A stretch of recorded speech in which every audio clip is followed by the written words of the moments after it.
किसको कहते हैं? राजा दशरथ का पुत्र विग्रह रूप राम नहीं, ओ जो सच्चिदानंद घन परमेश्वर आए हुए थे लीला पसारने के लिए। रमन्ते जस्मिन जोगिनो जस रमते जोगेशु अत्ते बुद्ध प्रोक्त सा जगदीश्वरा। उनका स्वरूप कैसा है? तो बिनु पग चले सुने बिनु काना, कर बिनु कर्म करे विधि नाना, आनंद रहित सकल रस भोगी, बिनु बानी बक्ता पर जोगी। तन बिनु प्रस नयन बिनु देखा, ग्रही घ्राण बिनु बास सेखा, असी सब भांति अलौकिक करनी, महिमा जासु जाय नहीं बरनी। ये उन राम का स्वरूप है।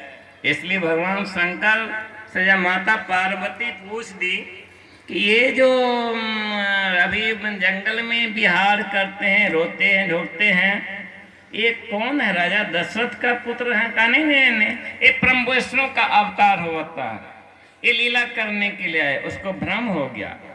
क्या महाराज आप क्या बोल रहे हैं? माता पार्वती, भगवान शंकर ने कहा क्या हुआ? माता पार्वती ने कहा कि तो वृक्ष से लता से पूछते फिरता है कि हमारी सीता कहाँ गई। हे खग मृग हे मधुकर सैनी, तुम देखिए सीता मृग नैनी। ये भगवान कैसे हो सकता है? भगवान श्री महादेव ने कहा कि जाके परीक्षा तो ले ले, और परीक्षा लेने के लिए गए तो परीक्षार्थी पास और लेने वाले फेल। आश्चर्य लग गया। आए जो करना था वो हो गया। वह परमात्मा वो समय की अवधारणा पर आते हैं युगे युगे भक्त की रक्षा के लिए। तो माता पार्वती ने प्रार्थना के स्वर में पूछा कि यह राम कौन है? का राम तर्क बुद्धि मन मानी, मत हमारा सुनहो सयानी। कि कल्पना से परे है, तर्क से परे जो है, जहाँ बुद्धि नहीं पहुंच पाती है, ज्ञान से बखान नहीं कर पाता है, जहाँ संसार नहीं है, जिनके द्वारा संसार की रचना होती है, भूखंड महाखंड कालखंड की रचना होती है, उसको कहते हैं। उनका स्वरूप कैसा है? तो भगवान श्री कृष्ण ने कहा नैनम छिंदंती शस्त्राणि नैनम दहती पाप कहा, ना चैनम क्लेद्यंता पुनः सोसती मारुता। क्यों? काछोद्यम दायोलम क्लेदो सोसी विच नित्यम सर्वता स्थानम चलेयम। मैं सनातन ब्रह्म हूँ अर्जुन, मैं ही हर युग में हर अवतार में आता हूँ। ऋषि मुनि तप क्या करते हैं उसमें तेज मैं ही भरता हूँ। राक्षस जो है तप करता है उसमें भी शक्ति हमारी ही रहती है। और एक बात कह दे, बुरा न मानिएगा, दैन जोगिन भी जो शक्ति है वजह गुणित का, उसमें भी हमारी ही शक्ति रहती है। ला आप लोग बुरा नहीं मानिए, दैन होती है, खब होती है, हम देखा है। क्योंकि एक पड़ोसी बहन हमारे कार्यक्रम से कुछ ऐसा चिढ़ गया था, मैं छोटा था, बाहर में रहता था, उसमें पढ़ रहा था, स्टूडेंट लाइफ में था, आया तो कहा इसको मरवाइए दो। बहुत बड़ी ऐसे डेनिया को लाई थी, कहा साबर मंत्र जानते हैं। साबर मंत्र जानने वाले को लाए, वो पैसा दिया, चक्कर दिया, होकर दिया। ला अंत में वो बेचारी 3 दिन तक बोली ये बच्चा है कौन? कई तो महर्षि व आशीर्वाद दिए थे, वो पैदा लिए थे, देवरा बाबा ने ऐसे ऐसे कहा था, काहे उजार पुजार दी चक्कर का, इस पर चक्कर नहीं चलेगा। अरे वो तो परमात्मा की कृपा थी, लेकिन दैन होती है, वजह होता है कि नहीं होता है? नहीं होता है। लेकिन आप जब सत्कर्म करेंगे ना, सत्य ज्ञान को अर्जित करेंगे, सत्य की उपासना करेंगे, तो वजह आपके सोझा नहीं आ सकता है, उधड़ेगा सक जाए सो जाएगा। समझते हैं? समझते हैं। बहुत लोग मैदा लोग आती है, हमको भी कह देती है वो डेनिया क्या दल के तुम डेन सीख न ला, क्या दिया कल के ये नए हेते सरकार, ये सब फिर में मत पड़िए। जब आप सत्कर्म करेंगे तो मजाल नहीं है कि उसका बाम आपको जैसे लग जाएगा। क्यों? आप भी मंत्र का स्मरण करेंगे तो भगवान का नाम का, वो दुख हारनी है, और उसका मंत्र का असर दुखदाई हुआ करता है। आपके नजदीक उसका नहीं चल सकता है, क्योंकि यह परमात्मा का नाम है और वह विनाश की ओर ले जाने वाला है। दोनों में बहुत बड़ा पार्थक्य होता है, अंतर होता है। तो जिनके अंतःकरण में भगवान की कृपा हो जाए, तो कोई अंतर मंत्र टोना जादू कुछ करने वाला है क्या? देखे ना, इमरान खान की कुर्सी जो जाने वाली थी तो उनकी तीसरी कन्या है, कहा जादू टोना करते हैं, जादू टोना करते हैं, बचा लेंगे बचा लेंगे, ये कचूमर निकल गया। ये आओ ज्यादा टाइमों से कुछ नहीं होता है। तो रामचरितमानस यही नामा, सुनत श्रवण पाइए विश्रामा, राम इसका नाम है जिनके स्वरूप का किसी काल खंड में नाश नहीं होता। वो कैसा व्यापक व्यापक खंड अनंता, अखिल अमोल शक्ति भगवंता, एक एक अणु परमाणु में समान रूप से सब में जो है विराजमान रहते हैं, उन सत्ता का नाम राम है और सब में समाहित रहते हैं। चरित्र का अर्थ होता है आनंद। राम चरित्र, उस परमात्मा का शरण कैसा है? आनंदमय है, चीरमय है, सुधामय है, सुधा स्वरूप है, अमृत की निधि है, अमृतानंद है। वहां पर जो जाता है आनंद ही आनंद है। चित्त का अर्थ वहां आनंद होता है। भगवान का स्वरूप कैसा है? भगवान का नाम कैसा है? भगवान का कीर्तन कैसा है? भगवान का स्मरण कैसा है? भगवान की पूजा अर्चना कैसी है? आनंद में। उनका शरण कैसा है? आनंद। जिस आनंद को प्राप्त करने के बाद कभी कुपितताई नहीं आती है, आनंद की रसधार हमेशा प्रवाहित होती रहती है। और साधक सब इस आनंद को कैसे प्राप्त करते हैं? बहिर्मुखी से अंतर्मुखी होकर गुरुबा के जुक्ति से अपने को खैचरी मुद्रा में स्थापित करता, और ब्रह्मरंध्र से टपकने वाली जो शब्द की रसधार आती है, मधुरस बनकर की आती है, सुधारस बनकर की आती है, पीयूषता बन की आती है। अगर एक बूंद भी साधक पा लेता है तो जीवन से निहाल हो जाता है, फिर वह पलट करके संसार की ओर देख नहीं सकता है। विष भरे संसार से लावण्यता प्रियता आसक्ति खिंचाव नहीं हो सकता है। ये साधना की उत्तरोत्तर प्रगति की अवस्था है, ये बियॉन्ड करता है। इसलिए मैं थोड़ा हल्का सा बताया। ये चरित्र राम और चरित्र, मानस का अर्थ होता है सरोवर। मानस का अर्थ होता है सरोवर। कैसा सरोवर? प्रभु श्री राम की अनंत अर्थात परमात्मा, अनंत परमात्मा के आनंदमय सरोवर। रामचित मानस, मानस में सरोवर, या वह है, वह सरोवर है। तो क्या रामचित मानस को रोज पढ़ने से काम चल जाएगा क्या? नहीं। एक बार मैं बहुत आया, 2-3 साल पर बाहर में पढ़ता था, गया गांव, तो कुछ विद्यार्थी सब साथ लेके घूम रहे थे। एक वो बूढ़े आदमी थे, वो रामचित मानस पढ़ रहे थे। हम सुन गया जो पढ़ रहे हैं। वो पढ़ते हैं क्या? प्रातः काल उठ के रघुनाथा, मातु पिता गुरु नावही माथा। हमको जब देखा वो बोल रहा, बाबा का बुआ कब आए कृष्णा? हम कहते वो दादाजी लगते, क्या लगते, हमको तो गाँव ही में रहते थे, तैयो हम दादाजी कह दिए। तो हमने कहा कि परसों आए हैं। और सर ठीक है ना, वो बैठो बैठो, रामचित मानस पढ़ते हैं। हम ये तो बहुत बढ़िया काम करते हैं, तो होना ही चाहिए था, क्योंकि देखिए कितना बढ़िया लिखा है तुलसीदास जी भगवान की बात। प्रातः काल उठ के रघुनाथा, मातु पिता गुरु नावही माथा। ठीक है ना?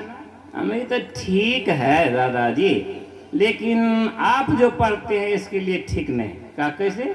हमें थोड़ा सा उसमें संशोधन कर दीजिए।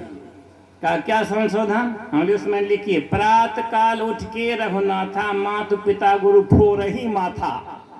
का ई क्या हो गया? क्या हो गया? मुझे पता लगा है, आपने बड़े भाई बीच में आंगन में टट्टी लगाई, खुट्टा की इस बगल टट्टी लगे कि उस बगल लगे, 2 उंगली के लिए बड़े भाई का कपार फोड़ दिए। तो यह फोरही माथा ने तो जोड़ही माथा कैसे होगा? तो बेचारा जो है सकपका आ गया। लोग ने कहा हाँ बउआ ठीके कहते हैं यार, चलिए रोज रामचरित मानस पढ़ते हैं, ये भ्रम या भूत भ्रम कपार को जो है खाए जा रहा है। ये दिमाग का एंटीना का खराब हो गया है, इधर तोता जैसे रट लिया है। तो क्या इस प्रवृत्ति के लोग कभी जो है प्रभु के स्वरूप को जान सकता है क्या? आनंद को प्राप्त कर सकता है क्या? और उनके स्वरूप और आनंद के सरोवर में, सरिता में क्या स्नान कर सकता है क्या? नहीं। क्या इसको सबसे पहले कौन बनाया जी धरती पर? रची महेश निज मानस रखा, पाए सो समय शिवा मन रखा। का सबसे पहले भगवान शंकर ने उस प्रभु परमात्मा को तप करके जैसे उनको निरखा, उनके आनंद को प्राप्त किया और उनके स्वरूप और आनंद के सरोवर में ओजा अवगाहन किया। कई कौन थे? तो अंगिरा ऋषि के शिष्य हुए भगवान शंकर। गुरु अंगिरा ऋषि के शिष्य थे भगवान शंकर, जिनसे जुगती जान करके उन्होंने अहरनिश साधना की और मुक्तात्मा बन गए। भगवान के अखंड अनंत रूप का दर्शन किया, उस अविचल आनंद को प्राप्त किया और उस अनंत सागर में वह लहर उठे। रची महेश निज मानस राखा, पाए सो समय सिया मन भाखा। और जीव रूप पार्वती ने जब प्रश्न कर दिया कि वह राम कौन है, चरित्र क्या है, मानस क्या है, तो भगवान ने उसको जब बताया कि राम ऐसा है, तो एक ही प्रभु परमात्मा जो हर कण कण में व्याप्त है समान रूप से, उसी को जो है परमात्मा कहते हैं। वहाँ छूत अछूत नहीं है। अभी धरती पर कुछ लोगों ने, पाखंडियों ने शास्त्र में घुसेड़ा है, जात पात किया है, छूत अछूत का व्यवहार किया है। लेकिन भगवान श्री कृष्ण ने क्या कहा? जो वेद में लिखा हुआ है, जन्मना जायते शूद्र संस्काराद उच्यते वेद पाठी भवेत विप्र ब्रह्म जानाति ब्रह्मणा। कहे संसार वासियों, जितने भी संसार के लोग अगर जन्म लेते हो माँ के कोख से, तो वह शूद्र कहलाता है। सौड़ी घर में अपवित्र अवस्था में जैसे माँ भी रहती है, संतान भी रहा करती है, और वह शिशु जब अड़ही बढ़ी करके या कढ़ी खा करके समाज जो है, बुझ जाइए, तब जब शुद्ध बुद्ध होते हैं तो माँ भी जाते हैं कहाँ? गुरु बाबा जैसे महापुरुष जो धरती पर हो, उनकी शरण में क्या दीक्षा लेते हैं। क्या होता है? उसका नाम होता है द्विज। द्वि माने दूसरा जन्म, दूसरा जन्म हो जाता है। अब शूद्र नहीं रहा, दूसरा जन्म हो गया, वो क्या हो गया? वैश्य हो गया। जन्मना जाते शूद्र संस्काराद उच्यते, संस्कार पर गया किनका? गुरु बाबा जैसे महापुरुष का, जिन्होंने आत्मा के अनंत आत्मा, उन परमात्मा के अनंत निधि से ढूंढ करके आत्मज्ञान रूप ज्ञान को लाया, आत्म तत्व रूप कहने को लाया। वो संस्कार जो है सो दे दिया जीवों को, ये दूसरा जन्म जो है सो हो गया।